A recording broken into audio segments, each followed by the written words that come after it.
Hello students, I hope you like my videos. If you like my videos, please like, share and subscribe. आज हम लोग 7.5 exercise NCERT class 12th integration के exercise के कुछ और questions करेंगे discuss, जो बहुत ही अच्छे क्वेश्चंस हैं। पार्शियल फ्रैक्शन मेथड आप लोगों का चल रहा है। लास्ट वीडियो जो हमारी है 7.5 एक्सरसाइज पर, उसमें हमने पार्शियल फ्रैक्शन स्टार्ट कर दिया था। आज हम लोग पार्शियल फ्रैक्शन के कुछ और क्वेश्चंस करेंगे। कुछ सिलेक्टेड क्वेश्चंस हैं, वो सिलेक्टेड क्वेश्चंस हम लोग करेंगे। कुछ बहुत ही बढ़िया क्वेश्चंस हैं और देखेंगे क्या ट्रिक जो है वो पार्शियल फ्रैक्शन को सॉल्व करने के लिए लगाई जाती है। लाइक क्वेश्चन नंबर 16 आप लोग ऑब्जर्व कीजिए। 1/x विदिन ब्रैकेट x की पावर n+1। अब देखिए यहाँ पर पार्शियल फ्रैक्शन कहाँ से लग सकता है, क्योंकि हमने जब पार्शियल फ्रैक्शन के बारे में डिस्कशन करी थी तो पार्शियल फ्रैक्शन जो है वो हाईएस्ट पावर 2 तक लग सकता है, और यहाँ तो x की पावर n है, यानी n तो पता ही नहीं है क्या पावर हो सकती है, तो यहाँ सब्स्टिट्यूशन जो है वो जरूर लगेगा। सब्स्टिट्यूशन के बाद ही पार्शियल फ्रैक्शन जो है वो एप्लीकेबल होगा। तो हमने क्या किया, जो ये x की पावर n+1 था, इसे हमने क्या सब्स्टिट्यूट कर दिया, t सब्स्टिट्यूट कर दिया, एंड देन डेरिवेटिव लिया dt। x की पावर n का डेरिवेटिव n, x की पावर n-1, 1 का डेरिवेटिव 0। ओके, नाउ dx जो है वो सब्स्टिट्यूट हो जाएगा dt अपॉन nx की power n-1। x here, now x की पावर n+1 को आपने क्या लेट कर लिया था, t, तो that is t into D T upon N X की पावर n-1। ये जो n है दिस इज कॉन्स्टेंट, ये इंटीग्रेशन से बाहर आ जाएगा, t आपका यहीं रहेगा। अगर आपका t के रिस्पेक्ट में इंटीग्रेशन हो चुका है तो x नहीं रह सकता, यानी x को यहाँ पर t की फॉर्म में आपको कन्वर्ट करना पड़ेगा। तो आप ये देखिए यहाँ पर x की पावर n-1 है, यहाँ x की पावर 1 है, बेस सेम है, मल्टीप्लाई हो रहा है तो पावर्स ऐड हो जाएंगी। एक्सपोनेंट का आपके पास रूल है कि अगर आपके पास x की पावर n इंटू x की पावर m हो और बेस सेम है तो आपके पास पावर्स क्या हो जाएंगी, ऐड हो जाएंगी। तो वही चीज हमने एप्लीकेबल करी।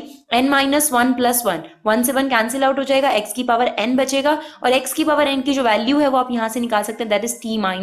Now the whole question is in the form of t, क्योंकि आप t के रिस्पेक्ट में इंटीग्रेशन ले रहे हैं तो x यहां नहीं चल सकता था, तो हम लोगों ने उसे t में कन्वर्ट कर लिया। Now this is the very simplest form of partial fraction. अगर आप लोगों को पता हो ये लीनियर फॉर्म है, 1/n कांस्टेंट था, बाहर आ गया, तो हम इसे सॉल्व करने के लिए क्या करेंगे, 1/t, t-1 को हमने लेट कर लिया a/t plus b/t-1। Now we have to take an LCM, और जो एलसीएम होता है ये वाला, इससे क्या हो जाता है, कैंसिल आउट। ये हमने डिस्कस किया हुआ है कि t-1 जो है वही सेम एलसीएम यहाँ पर आता है, और यहाँ एलसीएम का क्या नहीं है, t-1 नहीं है, तो ये चीज t-1 से मल्टीप्लाई हो गई, और यहाँ पर एलसीएम का क्या नहीं है, आपके पास t नहीं है, तो ये t से मल्टीप्लाई हो गया।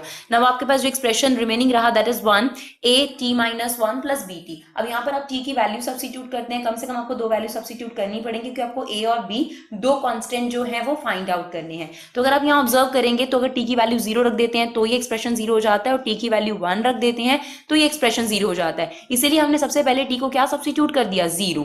तो अगर हम यहाँ t को 0 सब्स्टिट्यूट करते हैं, 1 एज इट इज, यहाँ पर आपके पास -a आ गया एंड दैट इज 0, तो a की वैल्यू आपके पास क्या निकल कर आ गई, -1। सिमिलरली हम इस एक्सप्रेशन में क्या सब्स्टिट्यूट कर देंगे, t की वैल्यू 1 सब्स्टिट्यूट कर देंगे and we get the value of b।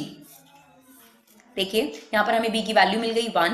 अब आपने क्या किया था, 1/n, इसका जो इंटीग्रेशन है उसे क्या लेट किया हुआ था, a/t एंड b/t-1। ये जो 1/n है ये पूरे एक्सप्रेशन के बाहर चल रहा है, तो इस बात का आप ध्यान रखेंगे कि ये पूरे एक्सप्रेशन के बाहर है। ना a की वैल्यू आपने फाइंड आउट कर ली थी -1, b की वैल्यू 1, उसे आप यहाँ रख दीजिए। 1/t का इंटीग्रेशन क्या होता है, log t, और 1/t-1 का log t-1। अगर हम इसका डेरिवेटिव दोबारा लें तो वो आएगा 1, तो 1/n जो है वो पूरे के बाहर चल रहा था आपके पास। नाउ दिस इज t की जो ओरिजिनल वैल्यू थी, t की ओरिजिनल वैल्यू क्या थी आपके पास, x की पावर n+1, वो आपने सब्स्टिट्यूट कर दी।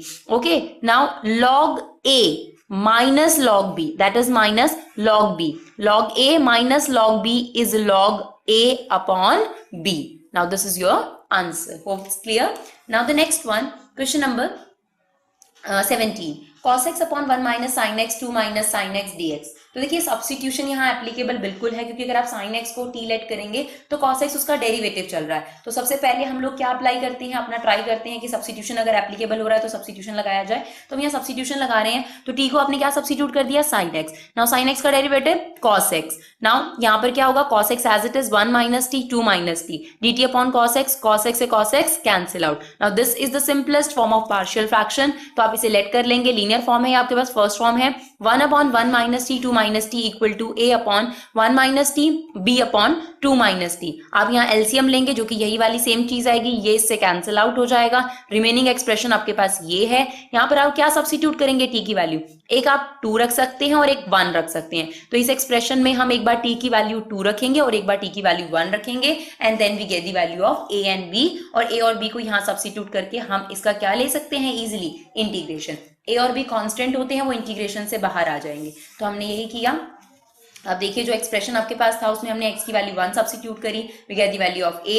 जब हमने x की वैल्यू 2 सब्स्टिट्यूट करी, we get the value of b। Now this is equal to a upon 1 minus T and b upon 2 minus T. तो आपने a की वैल्यू भी रख दी, b की वैल्यू भी रख दी, और आपके पास क्योंकि ये लीनियर है तो लीनियर फॉर्म में इसका जो है वो इंटीग्रेशन हो गया। 1 अपॉन 1 माइनस टी का integration log 1 minus T, minus 1 बाहर आ गया। 1 अपॉन 2 माइनस टी का इंटीग्रेशन लॉग 2 माइनस टी। लेकिन आप 2 माइनस टी का क्या लेना नहीं भूलेंगे, डेरिवेटिव। तो आपके पास डेरिवेटिव क्या आएगा, -1, तो उसे आप नीचे रख सकते हैं। तो ये माइनस माइनस आपके पास क्या हो जाएगा, प्लस हो जाएगा। ओके, देन फिर आप लोग लॉग की प्रॉपर्टी अप्लाई कर सकते हैं, log A minus log B, log a upon b. Now this is your answer. Now the next one, this one is very important. x square plus 1, x square plus 2 upon x square plus 3, x square plus 4. सबसे पहले आप इसमें कोई substitution नहीं लगा सकते हैं क्योंकि x स्क्वायर का कोई डेरिवेटिव नहीं चल रहा है। ना तो x स्क्वायर प्लस 4 का चल रहा है, ना x स्क्वायर प्लस 2 का चल रहा है, ना x स्क्वायर प्लस 1 का चल रहा है, और इवन x स्क्वायर का भी नहीं चल रहा है। तो यहाँ पर आप एक बात और गौर फरमाएंगे तो आप देखेंगे कि ये इम्प्रॉपर फ्रैक्शन है। Why this is improper fraction, because अगर आप ऊपर देखेंगे तो हाईएस्ट पावर जो है न्यूमिनेटर की वो x की पावर 4 है। डिनोमिनेटर में आप चेक करेंगे, मल्टीप्लाई करके सिंगल एक्सप्रेशन अगर इसे बनाएंगे तो भी यहाँ नीचे डिनोमिनेटर में x की पावर 4 है। तो प्रॉपर फ्रैक्शन के लिए क्या जरूरी होता है कि जो न्यूमिनेटर है उसकी पावर जो होनी चाहिए वो डिनोमिनेटर से लेस देन होनी चाहिए। लेकिन इस क्वेश्चन में क्या है, that is equal. First of all we have to make it proper fraction.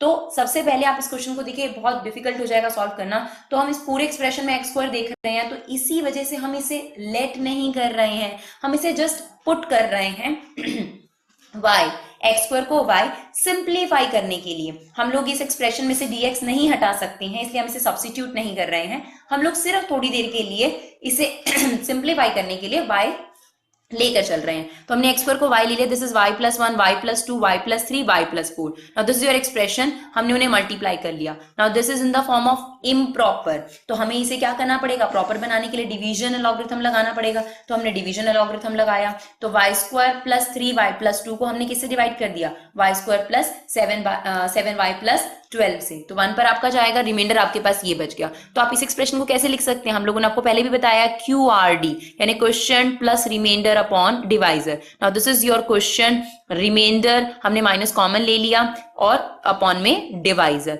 अभी भी ये सिंपलेस्ट फॉर्म में नहीं है, इसको आप दोबारा वही लिख दीजिए जो ये था, that is y plus 3 y plus 4। आप इसे फिर से क्या ब्रेक कर सकते हैं, a upon y plus 3 and b upon y plus 4। तो आप इसको एक पार्शियल फ्रैक्शन की फॉर्म में प्रेजेंट कर दीजिए, that is equal to partial fraction form a upon y plus 3 b upon y plus 4। हाँ जी, तो आप लोगों ने क्या किया, y plus 10 upon y plus 3 y plus 4 को क्या लिख दिया, यहाँ पर एलसीएम ले लिया। अब आपने a upon y plus 3 b upon y plus 4 जो है पार्शियल फ्रैक्शन की फॉर्म लिखकर फिर आप लोगों ने उसका एलसीएम लिया, ये चीज इससे कैंसिल आउट हो जाएगी। Then remaining thing is 4y plus 10, a y plus 4 b y plus 3। अब आपने जो है a और b की वैल्यू फाइंड आउट करनी है, तो आपने क्या करा, y की जगह पर -3 पुट कर दिया, क्योंकि अगर आप -3 पुट करेंगे तो ये 0 हो जाएगा, और एक बार आप -4 पुट करेंगे तो ये 0 हो जाएगा। तो देखिए अभी तक जो है हमने यहाँ x नहीं लिया है। सबसे इंपॉर्टेंट चीज जो इस क्वेश्चन में आपने ध्यान रखनी है, हमने इस क्वेश्चन को सिंपलेस्ट फॉर्म में करा है। अभी तक हमने यहाँ कुछ लेट नहीं करा है, लाइक हमने सिर्फ पुट करा है। हमने क्या किया है, एक्स स्क्वायर को y लेकर चलिए और पूरे एक्सप्रेशन को कैसे सॉल्व कर रहे हैं अभी तक, y में। हमने इसका कोई डेरिवेटिव नहीं लेना, हमने जो है dx को dy नहीं बनाना। तो हमने सबसे पहले उसे सिंपलेस्ट फॉर्म में कन्वर्ट किया, फिर हमने जो है सिंपलेस्ट फॉर्म में कन्वर्ट करने के बाद डिवीजन के बाद उसे QRD फॉर्म में लिखा। Now this is also in the form of partial fraction, तो हमने इसे पार्शियल फ्रैक्शन का एक फॉर्म लिख दिया जो आपके पास सिंपलेस्ट फॉर्म है, लीनियर फॉर्म है, a अपॉन y प्लस 3। ये जो हमने इसको अलग से लेकर सॉल्व लिखा है, a upon y plus 3 and b upon y plus 4। फिर आप लोग जो है एलसीएम लेंगे, एलसीएम के बाद ये चीज कैंसिल आउट हो जाएगी। देन आपने एक्सप्रेशन जो आपके पास रिमेनिंग रहा उसमें y की वैल्यू -3 रखी और एक बार y की वैल्यू -4 रखी, then you get the value of a and b। जैसे ही बच्चे आपके पास a और b की वैल्यू आ जाएगी, देन आपके पास आपका इंटीग्रेशन तैयार है। आप लोगों ने इस होल का इंटीग्रेशन कैसे लेना था, 1 माइनस में within bracket a upon Y plus 3 plus B upon Y plus 4। ये हमने कहां से लिया है, अगर आप ध्यान से देखेंगे तो आपके पास ये रहा, ये a minus A upon Y plus 3 B upon Y plus 4। तो इस चीज पर हमने क्या अप्लाई कर दिया, इंटीग्रेशन अप्लाई कर दिया, then we get this one. Now 1 का इंटीग्रेशन x के रिस्पेक्ट में तो x हो जाएगा, लेकिन y का इंटीग्रेशन x के रिस्पेक्ट में कैसे लिया जा सकता है, तो आपने y को सिर्फ लेट किया था, सब्स्टिट्यूट किया था, तो आप y को दोबारा क्या रख सकते हैं वापस, x स्क्वायर, और यहाँ पर भी आपने y को क्या रख दिया, x स्क्वायर। जो आपकी a की वैल्यू आई थी -2, b की वैल्यू आई थी 6, वो आपने अलग रख दी। नाउ जब माइनस है ये अंदर जब खुलेगा तो ये वाली चीज के साइन जो है वो चेंज हो जाएंगे, and this is what, this is the formula of tan inverse, but 1 upon X square, हम इसे क्या लिख सकते हैं, √3 का होल स्क्वायर। तो this is 1 upon X square plus A square. 1 का इंटीग्रेशन एक्स के रिस्पेक्ट में एक्स, 2 जो था ये प्लस हो गया। Now this is 1 upon A tan inverse x by a, minus ये वाला जो माइनस था इसकी वजह से ये -6 हो गया। नाउ इसको आप क्या लिख सकते हैं, 2 का स्क्वायर, तो 1 upon 2 tan inverse x by 2। Now this is your integration. ना अब जो क्वेश्चन नंबर 19 है वो ऐसा लगता है कि क्वेश्चन नंबर 18 जैसा है, बट क्वेश्चन नंबर 18 और 19 में एक डिफरेंस है जिसे आप ध्यान से सुनेंगे। जो क्वेश्चन नंबर 18 था उसमें कुछ भी सब्स्टिट्यूशन नहीं लग रहा था, लाइक जो न्यूमिनेटर था उसमें भी एक्स स्क्वायर प्लस में था, नीचे भी एक्स स्क्वायर समथिंग में था। लेकिन अगर आप 19 क्वेश्चन ऑब्जर्व करेंगे तो आप देखेंगे बच्चे कि एक्स स्क्वायर का जो डेरिवेटिव है वो 2x चल रहा है। तो this is simple question as compare to 18 question. तो 18 क्वेश्चन में हम लोगों को थोड़ा सा ध्यान देना है कि एक तो वो इम्प्रॉपर फ्रैक्शन था फर्स्ट ऑफ ऑल, और सेकंड थिंग जो था वो उसमें पूरा क्वेश्चन था वो एक्स स्क्वायर में ही था। लेकिन अगर आप 19 क्वेश्चन को देखेंगे तो डिनोमिनेटर एक्स स्क्वायर में है, न्यूमिनेटर जो है एक्स में है। First of all this is not improper, this is proper fraction. Second thing, अगर आप एक्स स्क्वायर को टी लेट करेंगे तो यहाँ पर डेरिवेटिव चल रहा है, तो आप लोग क्या करेंगे, यहाँ एक्स स्क्वायर को टी लेट कर लेंगे, 2x उसका डेरिवेटिव आ गया, 2x as it is, that is t plus 1 t plus 3 dt upon 2x, 2x से 2x कैंसिल आउट हो जाएगा। Now this is 1 upon t plus 1 t plus 3। Now this is the simplest form of partial fraction, तो हमने इसे substitute कर दिया, let कर लिया, that thing is equal to a upon t plus 1 plus b upon t plus 3। Now अब हमें क्या करना पड़ेगा, एलसीएम लेना पड़ेगा ताकि हम लोग a और b की वैल्यू फाइंड आउट कर सके। तो हमने एलसीएम लिया, डिनोमिनेटर कैंसिल आउट हो गया, आपके पास एक्सप्रेशन आ गया 1 equal to a t plus 3 plus b t plus 1। आप क्या क्या वैल्यूज रख सकते हैं यहाँ पर, t की वैल्यू -1 रख सकते हैं और एक -3 रख सकते हैं। तो एक बार हमने -1 रखा तो a की वैल्यू आपके पास 1/2 आ गई, एक बार हमने t की वैल्यू -3 रखी तो b की वैल्यू आपके पास -1/2 आ गई। Now this is the simplest form. तो आपके पास इसका इंटीग्रेशन हमें लेना था और ये इंटीग्रेशन जो है सिंपलेस्ट फॉर्म में कन्वर्ट होकर क्या हो गया था, a upon t plus 1 and b upon t plus 3। a की वैल्यू 1/2 हमने रख दी जो इंटीग्रेशन से बाहर आ गई, b की वैल्यू हमने रख दी -1/2 जो इंटीग्रेशन से बाहर आ गई, 1 अपॉन t प्लस 1 का integration log t plus 1 upon t plus 3 का इंटीग्रेशन log t प्लस 3। उसके बाद आपने t की ओरिजिनल वैल्यू रख दी which is x square. Now यहाँ दोनों में क्या कॉमन है, हाफ कॉमन है, फिर log a minus log b की आपने आइडेंटिटी लगा दी which is log a upon b plus c। I hope it is clear, thank you so much.